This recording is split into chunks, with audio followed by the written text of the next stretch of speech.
نابالغہ وغیرہ پر سوگ کا حکم نہ ہونے کی وجہ کیا نقل کی ہے؟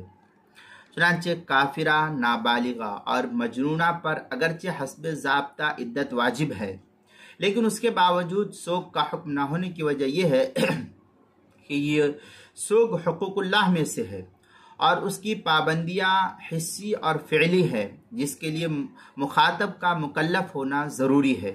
اور کافرہ، نابالغہ اور مجنونہ مکلف نہیں ہے، شریعت کی اس صورت میں مکلف نہیں ہے وہ،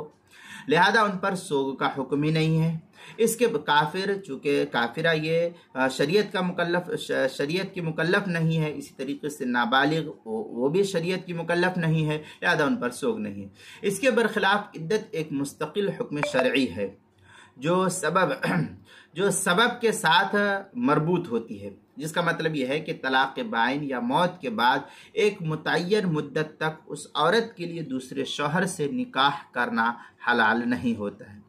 اب اس حکم کے لیے مخاطب کا مکلف ہونا کوئی ضروری نہیں، بلکہ جب بھی سبب پایا جائے گا حکم عدت بہرحال جاری و ساری ہو جائے گا۔ چنانچہ اس سلسلے میں علامہ شامی لکھتے ہوئے انما لزمت العدہ علیہن دون الاحداد لانہ حق اللہ تعالی کما مر ولا بد فیہ من خطاب التکلیف لان اللبس والتطیب فعل حسی۔ اس طریقے کی عبارت جو ہے علامہ شامی نے نقل کی ہے فتاوی شامی کتاب الطلاق فصل فی الحداد جلد نمبر 5 صفحہ نمبر 219 اور 220،